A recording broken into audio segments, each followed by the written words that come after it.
Well, that was the best New Year's Eve gift I could possibly get, the defense in the first half.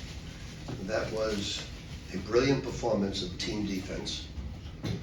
We've been really working on that, and the guys covered each other's backs.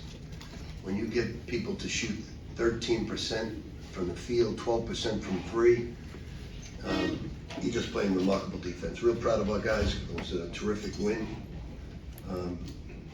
Kadary had a beautiful homecoming, and RJ was brilliant as well. So we're very excited about the win. We know we have a tough one coming up on Wednesday.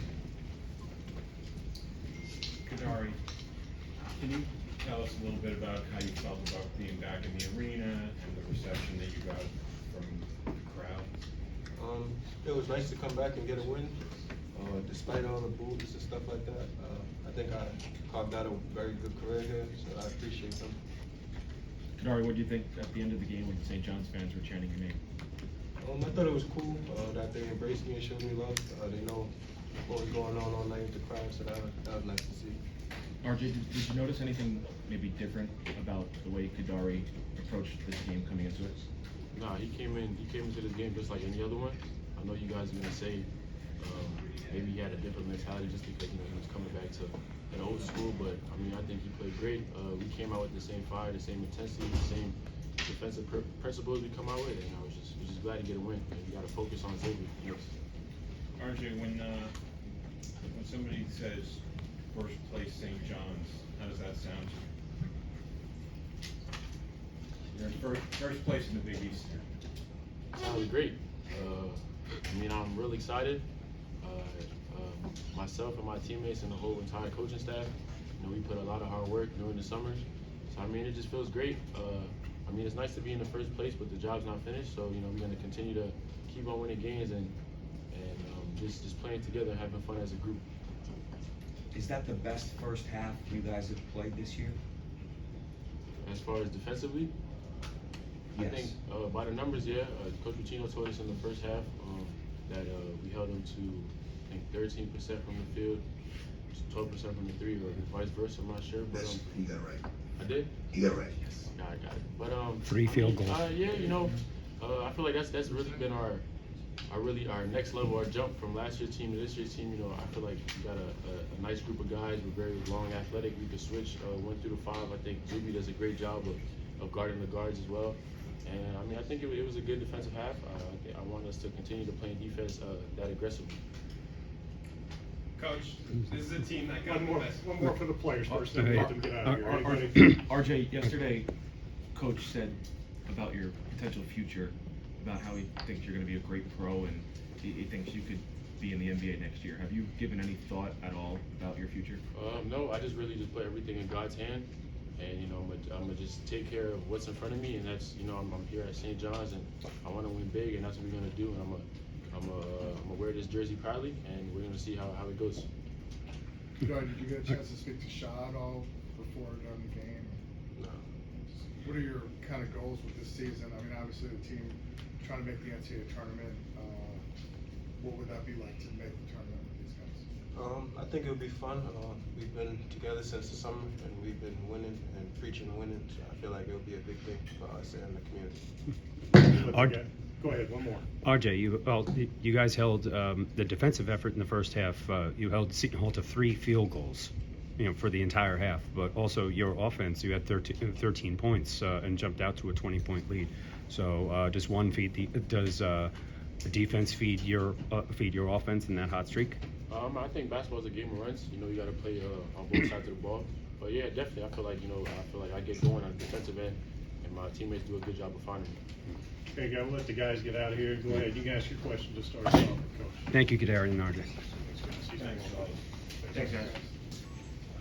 Coach, this is a team that got the best of you twice last year, and now you beat them 2 times in a row. This win and then the last of the Big East tournament. How does it feel to finally turn the tides?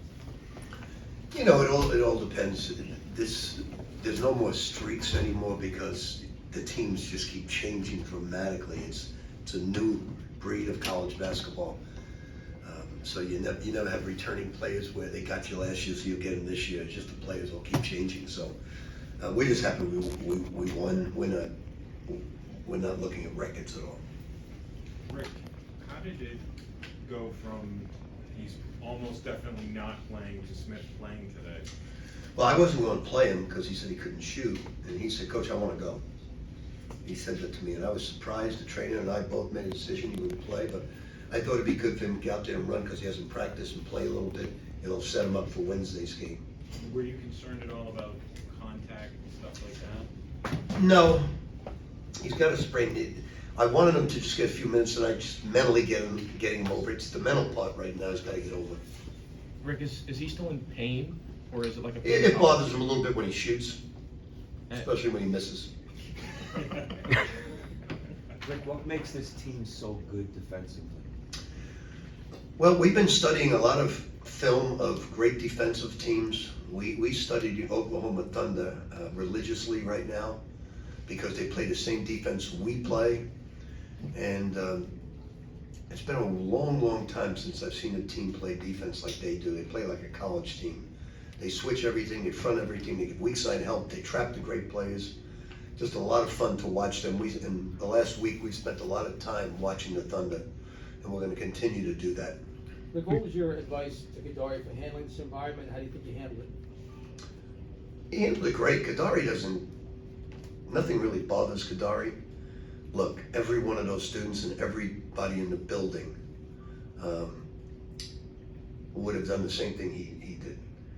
Believe me, if the money was the same, he would be playing for Shaheen.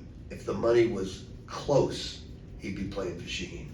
So he's a free agent just like all free agents. He loves Seton Hall, he loves Shaheen, playing for Shaheen, loved his teammates here, but you know, it's not a level playing field. I'm hoping that revenue comes into Seton Hall and everybody basically gets the same, and then you'll see Seton Hall just as good as any team in the league. So right now they don't have the revenue that most of the other teams have. Probably it's the lowest in the league. Rick, do you have any thoughts on the team climbing into first place in the conference?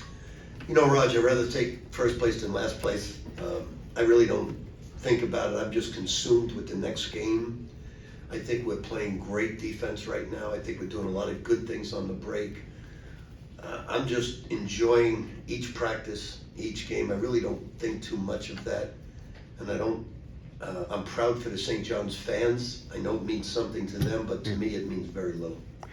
Coach, what was the fan support like, especially at the end where, you know, in the second, where for much of the game, some of the St. John's fans were drowning out the Seton Hall fans? What was that like? We had probably one of the largest contingent. St. John's fans are coming back. We're trying to make them join our team one by one. Whether it's the streets in New York, we don't care where they come from. One by one, we're trying to cultivate our fan base because St. John's lost a big fan base in the last 20 years, a lot of Subway alumni, and we're trying to get it back, and we're doing it one by one. Rick, when you and Shaheen both got double technicals after the review on Aaron, what happened? I just told Rep they're going to hand the ball on the out of bounds play. I said, come on, get in the game to hand the ball. And so he gave me a technical, gave him a technical. Not a big deal. I'm not a big technical guy, but he ruined my record. Then he reminded me, I said, I got one in the Big East. I don't remember that. One more. What would it mean to you to win the Big East regular season? I mean, it's still a long way to go, but I mean, UConn lost today, Marquette lost. You know, the one thing I can tell you, the media just keeps looking ahead all the time. That's what we get paid for. I know. No, I'm not sure you get paid for that. I think you get paid for writing the story and figuring out who's going to win and pick the degenerate gambler so you can help them out. But you're always looking at the future, and we just put all our emphasis and effort into the next game. I mean, this was a great victory for us, but we're just going to concentrate on Xavier and not think about that. So I don't know what it would mean. We've won 2 back-to-back Big East championships at Louisville. We've been a #1 seed in the NCAA tournament more than I can remember. So those were good times for the fans, but I never thought about that.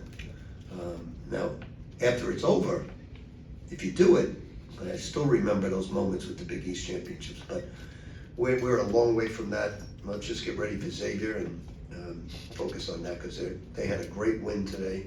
And you know what, you probably already know this, but they beat Marquette today with only making 2 threes, Roger. Rick, I was gonna say, one of the things that you've kind of brought up over and over again during the season is that like the hardest thing to do is to win a Big East road game. You guys have played 4 and now won 3. What do you think that says about your group? I think to win a Big East road game, you have to be a good defensive team. And we're a good defensive team. And we're getting better and better at that. If you're not a really good defensive team, I don't care what league you're in, you're not gonna win on the road. Or you just gotta have incredible offensive talent, like in Alabama, for instance.